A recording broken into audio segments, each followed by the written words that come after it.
ఇక్కడ భారతదేశంలో హిందుత్వవాదులు ఈ లెక్క చెప్తూ ఉంటారు. 1951లో హిందూ జనాభా 13%, పాకిస్తాన్లో 2023లో కేవలం 2%, బంగ్లాదేశ్లో 1951లో హిందూ జనాభా 22%, 2023లో 7.5% అన్నటువంటి. అయితే అబ్బాయి అవన్నీ తప్పుడు లెక్కలు, ఆ దేశ ప్రభుత్వాలు చెప్తూనే చూడండి అని మన దేశం వాళ్ళు చెప్పే లెక్కలు నమ్మరు. కానీ అక్కడ ఉన్నటువంటి లెక్కలు నమ్ముతుంటారు కొంతమంది మానవతావాదులు, మహానుభావులు. వీళ్ళతో ఉన్న స్పెషాలిటీ ఏంటంటే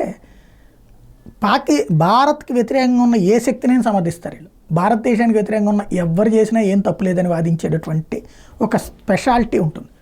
ఇప్పుడు వీళ్ళకి సంబంధించి గుర్తుపెట్టుకోవాల్సినటువంటిది ఏంటంటే ఎక్కడికో అక్కర్లేదు. మన బెంగాల్లో ఏమవుతుంది, కేరళలో ఏమవుతుంది, ఈవెన్ ఇప్పుడు కర్ణాటకలో ఏమవుతుంది, ఇప్పుడు తెలంగాణలో ఏదైతే ఆలయాల మీద దాడులు ఏంటి, ఏం జరుగుతున్నది? హిందువులు ఐక్యంగా లేకపోతే పార్టీల వారీగా, కులాల వారీగా, వర్గాల వారీగా, ప్రాంతీయ ఆలోచనలకు అనుగుణంగా చీలిపోతే ఉనికికే సమస్య. ఒకప్పుడు బంగ్లాదేశ్ హయ్యెస్ట్ హిందువులు ఉండేవాళ్ళు, తర్వాత ఏమైపోయింది? ఒకప్పుడు కాశ్మీర్ హయ్యెస్ట్ హిందువులు ఉండేవాళ్ళు, తర్వాత ఏమైపోయింది? కాశ్మీరీలే హయ్యెస్ట్ అక్కడ, తర్వాత ఏమైపోయింది?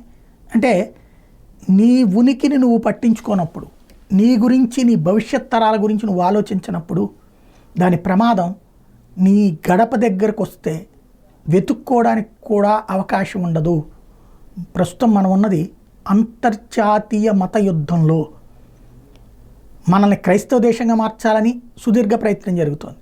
మనం చూస్తూ, మన కళ్ళెదురుగున్న మతం మారిన వాళ్ళని చూస్తూ ఏం పర్లేదులే అనుకుంటున్నాం.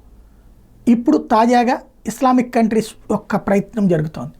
అయినా మనకెందుకులే ఆ ఒక్కళ్ళో ఇద్దరితో అనుకుంటున్నాం. కానీ 1, 2, 2, 20, 20, 200, 200, 2000, చివరికి నువ్వు నీ ఏరియాలో మైనార్టీ అయ్యాక నిన్ను పట్టించుకునేవాడు ఎవడుండరు. ఇప్పుడు మైనార్టీల హక్కుల గురించి పోరాడేవాళ్ళు చాలామంది ఉన్నారు. హిందువులు మైనార్టీలైన కేరళలో ఎవడు పోరాడుతున్నాడు వాళ్ళ తరపున, లేదంటే బెంగాల్లో ఎవడు పోరాడుతున్నాడు వాళ్ళ తరపున? ఇది గుర్తుపెట్టుకోవాల్సి ఉంది.